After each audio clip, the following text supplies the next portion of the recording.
Hello. आप सबका स्वागत है आपके इस चैनल में। आज के इस वीडियो में हम देखने वाले हैं प्रतिरोध को, ठीक है, तथा प्रतिरोध से संबंधित क्वेश्चन को। जब अवकलनीय क्रम में प्रतिरोधों को संयोजन किया जाता है तो किस प्रकार से किया जाता है, समांतर क्रम में प्रतिरोधों को संयोजन किया जाता है तब कैसे किया जाता है, उसके लिए कौन सा सूत्र का अप्लाई करते हैं, इन सभी चीज़ों को आज देखेंगे, ठीक है। ऐसे क्वेश्चन आपके 10th में पूछे जाते हैं, ठीक है, तथा आपके कॉम्पिटिटिव एग्जाम जो होते हैं उनमें भी पूछे जाते हैं, ठीक है। तो आइए देखते हैं प्रतिरोध होता क्या है, ठीक है। प्रतिरोध से रिलेटेड क्वेश्चन बनाने से पहले हमें सबसे पहले प्रतिरोध को समझना जरूरी है, ठीक है, तब जाके हम अच्छे से उसको बनाने सकेंगे, ठीक है ना। तो आइए देखते हैं प्रतिरोध होता क्या है। तो मान लीजिए ये कोई आपका क्या है, चालक तार है, ठीक है। ये तो इसमें क्या होते हैं, पहले से मौजूद इलेक्ट्रॉन्स होते हैं, ठीक है। इलेक्ट्रॉन्स होते हैं पहले से मौजूद, इसमें इसके अंदर इलेक्ट्रॉन्स होते हैं, ठीक है। ये चालक तार है, इसमें पहले से इसके अंदर में क्या होते हैं, मौजूद इलेक्ट्रॉन्स होते हैं जो गति करते रहते हैं, ठीक है, जो गतिशील होते हैं, ठीक है। तो जब हम क्या करते हैं, इस पे धारा प्रवाहित करते हैं, जैसे मान लीजिए ये आपका धारा इधर से आ रहा है, धारा को हम किससे सूचित करते हैं, आई, ठीक है। तो जब हम इस पे धारा देते हैं तो क्या करता है, ये इलेक्ट्रॉन्स क्या करते हैं, इलेक्ट्रॉन्स क्या करते हैं, ये विद्युत धारा का विरोध करते हैं, ठीक है ना। इसमें इसके रास्ते में रुकावट डालते हैं, इसी को हम लोग प्रतिरोध कहते हैं। जब ये धारा जाएगी इधर से, ठीक है ना, तो ये पहले से मौजूद जो इलेक्ट्रॉन्स होंगे ये इसका क्या, धारा का विरोध करेंगे, जिसके कारण क्या होता है, विद्युत धारा मतलब थोड़े से धीमी गति से चलती है, ठीक है। तो इसी को कहते हैं हम प्रतिरोध, यानी रास्ते में रुकावट डालना। प्रतिरोध का मतलब ही होता है रुकावट, यानी अवरोध या फिर बाधा डालना आप कह सकते हैं। तो इसको हम साधारण भाषा में कैसे लिख सकते हैं, देखिए। तो देखिए यहाँ से, प्रतिरोध किसी चालक का वह गुण है कि यह अपने में प्रवाहित होने वाले धारा के प्रवाह का विरोध करता है। इसी चीज को अभी हमने यहाँ पे समझा, ठीक है ना। यही तो है डेफिनेशन, हम ऐसे ही डेफिनेशन लिख सकते हैं इसका।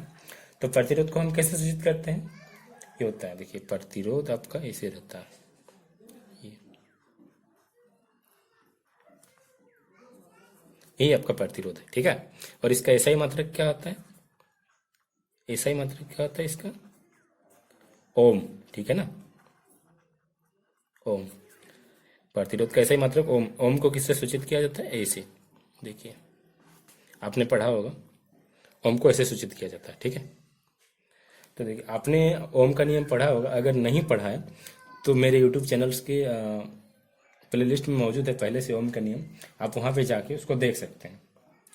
मैंने वीडियो बना रखा है पहले ही, ठीक है। तो ओम ने क्या कहा था कि यदि चालक के सिरों का विभवांतर V हो तथा धारा I हो, यानी धारा I प्रवाहित हो रही हो उससे, तो क्या होता है, V समानुपाती, यानी जो V समानुपाती होता है वो धारा के होता है, ठीक है ना। यदि विभवांतर, ठीक है ना, चालक के सिरों का विभवांतर V हो तथा उससे धारा I प्रवाहित हो तो क्या होता है, विभवांतर जो होता है ना वो धारा के समानुपाती होता है, ठीक है। यही बताया था ओम ने, ठीक है ना। इसको हम लोग ओम के नियम द्वारा पढ़ते हैं, इसको यहाँ पे मैं लिख देता हूँ, ओम का नियम, ठीक है, जिसको आप लोग ओम्स लॉ भी बोलते हैं, ठीक। तो जब समानुपाती का चिन्ह हटता है ना तो क्या होता है, V बराबर IR, ठीक है ना। यही आपका प्रतिरोध है, ठीक है। इसी को हम लोग R को प्रतिरोध कहते हैं, ठीक है। बात आई समझ में। तो अभी हम देख रहे हैं प्रतिरोधों का संयोजन, ठीक है ना। अगर आपके एग्जाम में पूछे अधिकतम प्रतिरोध ज्ञात करना तो हम इसको श्रेणी क्रम में संयोजित करेंगे। तो आइए देखते हैं श्रेणी क्रम में कैसे संयोजन किया जाता है, ठीक है। मान लीजिए आपका कोई 3 प्रतिरोध है, जिसका एक का मान है 2 ओम, एक का मान है 3 ओम और तीसरे का मान है 4 ओम। तो हम इसको श्रेणी क्रम में कैसे संयोजित करते हैं, तो हम उसको ही देखेंगे, ठीक है ना। तो देखिए यहाँ से हम एक यहाँ पे फिगर बनाएं, देखिए यहाँ पे R1 प्रतिरोध, पहला प्रतिरोध यहाँ पे है, ये R2 दूसरा, यहाँ R3 तीसरा, ठीक है ना। हम इसको एक बैटरी से संयोजित करते हैं, ये इसका धन टर्मिनल, ये ऋण टर्मिनल, ठीक है ना, ऋणात्मक। और इसमें हम स्विच लगा दिए, ठीक है ना। विद्युत धारा यहाँ से होकर प्रवाहित हो रही है, इधर से जा रही है, ठीक है ना। ये आई देखिए इधर से होते हुए इधर आती है, ठीक है। तो देखिए इसको हम अगर संयोजित करेंगे, इसका अगर हम मान निकालेंगे तो कैसे निकालेंगे? इसके लिए अगर आपको समतुल्य प्रतिरोध निकालना होगा तो कैसे निकालेंगे? उसके लिए एक फॉर्मूला है, ठीक है ना। देखिए तो उसको हम समझते हैं। मान लीजिए समतुल्य प्रतिरोध, समतुल्य प्रतिरोध अगर निकालना होगा तो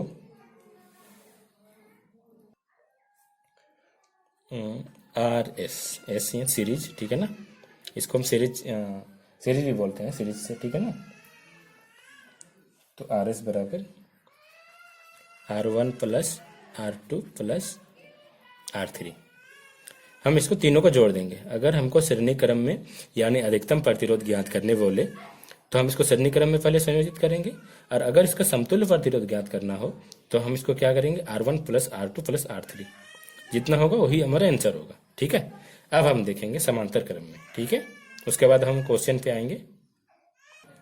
तो मान लीजिए आपको कोई 3 प्रतिरोध दिया हुआ रहे, या फिर 4, या फिर उससे भी ज़्यादा, ठीक है। अगर आपको न्यूनतम प्रतिरोध ज्ञात करने बोले उससे, तो हम इसको क्या करते हैं? समांतर क्रम में संयोजित करते हैं, ठीक है, यानी पैरेलल, ठीक है।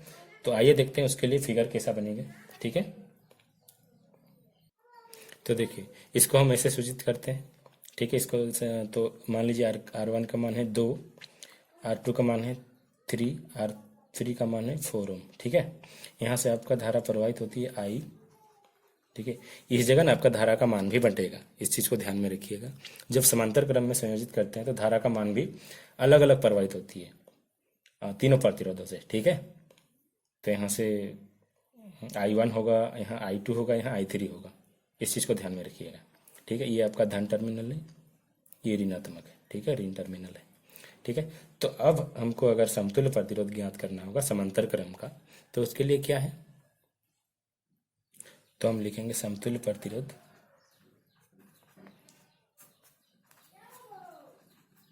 क्या होगा? उसका सूत्र 1/RP, पी या पैरेलल, ठीक है ना, बराबर 1/R1 plus 1/R2 plus 1/R3। यही आपका सूत्र होता है, ठीक है ना। इससे ज़्यादा भी हो सकता है, यहाँ पे मैंने 3 ले लिया, ठीक है ना। हो सकता है 2 रहे, हो सकता है 5 रहे, 4 रहे, जितना भी रह सकता है, ठीक है। यही आपका फॉर्मूला है, ठीक है। मेरे विचार से मुझे उम्मीद है आपको यहाँ तक समझ में आया होगा अच्छे से। अब हम क्वेश्चन को देखते हैं, ठीक है। अब हम क्वेश्चन को बहुत ही आसानी से बनाएंगे। जब इतना आपको समझ में आ गया ना, तो आप क्वेश्चन को चुटकियों में बना देंगे, ठीक है। तो यहाँ से देखिए आप, ए का मान यहाँ पे 2 ओम, यहाँ 3 ओम, यहाँ 6 ओम दिया हुआ है, ठीक है। हम इसको लिख देते हैं, यहाँ पे दिया गया है ए बराबर 2 ओम। ए नहीं तो इसको आप R1 मान ले सकते हैं, जैसे हमने यहाँ पे R मान लिया, ठीक है। तो R1 ही लिख देते हैं, R1। R2 बराबर क्या है? 3 ओम। R3 बराबर 6 ओम, ठीक है।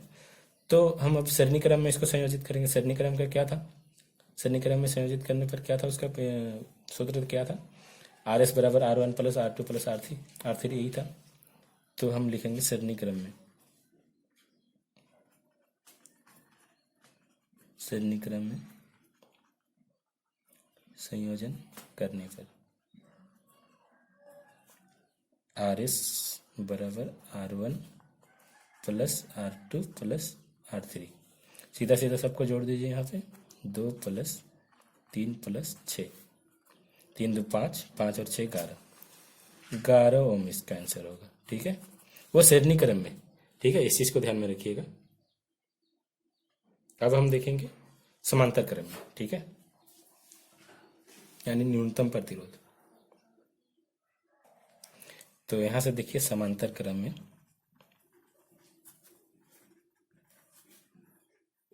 संयोजन करने पर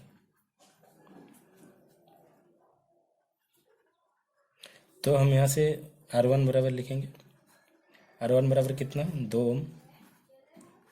R2 बराबर 3 ओम। R3 बराबर 6 ओम, ठीक है। तो समतुल्य प्रतिरोध ज्ञात करने के लिए उसका फॉर्मूला क्या था? 1/RP बराबर 1/R1 plus 1/R2 plus 1/R3, ठीक है। समतुल्य प्रतिरोध बराबर 1/RP बराबर क्या था? 1/R1 plus 1/R2 plus 1/R3, यही था हमारा। तो हम यहाँ से निकाल देंगे इसका मान। 1/R1 का मान कितना है, 2 है, प्लस 1/R2 का मान, R2 का मान आपका 3 है, प्लस R3 का मान है 6। तो ये देखिए, इसको ये साधारण भिन्न का जोड़ आ गया। तो उसके लिए हम क्या करते हैं, नीचे नीचे लॉसो करते हैं। तो 2, 3 और 6 का लॉसो क्या होगा, 6 ही होगा। देखिए यहाँ से 6, तो 6 लिखे। 2 तिया 3 बार में आ रहा है, 3 का 3 प्लस 3 दूना 2 का 2 प्लस 6 का 1 का 1, 3 2 5 रुक 6, 6/6 इसको काट देंगे, 1 होगा। तो इसका मान निकल के आया 1 ओम, ठीक है ना, 1 ओम। जब हम समांतर क्रम में संयोजित करते हैं तो इसका मान हमारा 1 ओम आया, ठीक है। और जब हम सरणी क्रम में संयोजित करते हैं तो 11 ओम निकल के आया, ठीक है। तो मुझे उम्मीद है ये क्वेश्चन आपको समझ में आया बहुत ही अच्छी तरीके से, ठीक है। मैंने बहुत ही आसान तरीके से बताया आपको। अब हम दूसरे क्वेश्चन को देखते हैं, आइए। तो देखिए, अब हमारा अगला क्वेश्चन है, 4 ओम, 8 ओम, 12 ओम तथा 24 ओम के प्रतिरोध की 4 कुंडलियों को किस प्रकार संयोजन करें कि संयोजन से 48 ओम तथा दूसरा में है 2 ओम प्रतिरोध प्राप्त हो सके, ठीक है। तो देखिए, यहाँ से 48 ओम है आपका अधिकतम, यहाँ से 2 ओम है आपका न्यूनतम। तो हमको कुछ नहीं करना है इसमें, अधिकतम प्रतिरोध तथा न्यूनतम प्रतिरोध यही ज्ञात करना है।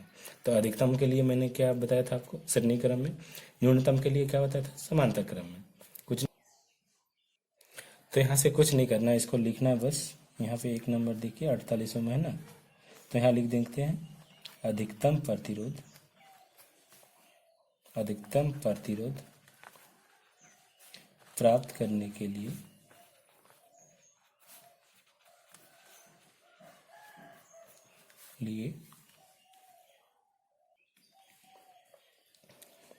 चारों को श्रेणी क्रम में जोड़ना चाहिए, ठीक है।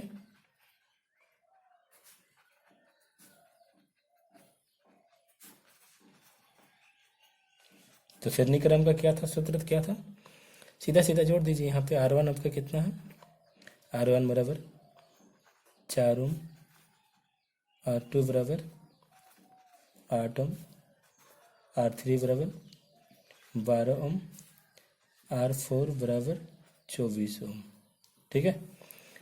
तो यहाँ पे सरणी क्रम का समतुल्य प्रतिरोध क्या है, समतुल्य प्रतिरोध निकालने के लिए हम क्या करते हैं, समतुल्य प्रतिरोध,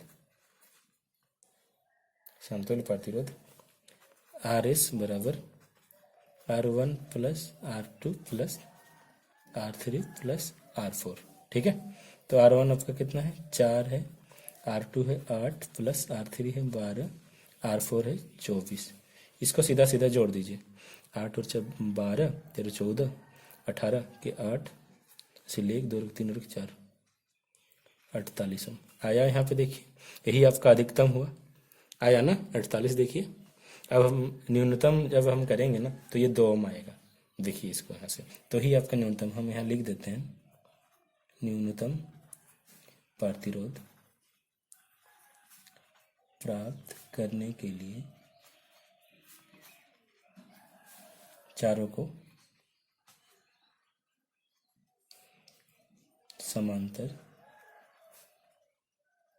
क्रम में जोड़ना चाहिए, ठीक है। तो यहाँ से R1 का मान कितना है आपका, देखिए वही लिख देते हैं, R1 बराबर 4 ओम, R2 बराबर 8 ओम, R3 बराबर कितना है 12 ओम, R4 बराबर कितना है 24 ओम, ठीक है। तो अब हम यहाँ से समतुल्य प्रतिरोध निकालेंगे, 1 बटा क्या था, 1/RP बराबर 1/R1 plus 1/R2 plus 1/R3 plus 1/R4, यही था ना, ठीक है। तो अब हम यहाँ से मान निकाल देते हैं, इसका मान बिठाते हैं, आ जाएगा। देखिए 1/R1 का मान आपका कितना है, 4 है, प्लस 1/R2 का मान 8 है, R3 का मान है आपका 12, R4 का मान है 24, ठीक है। नीचे के इस चारों को लॉसो करेंगे, ये देखिए 4, 8, 12 और 24 का, तो इसका लॉसो 24 ही आएगा। ठीक है, तो अब इसको गुना करते हैं यहाँ से।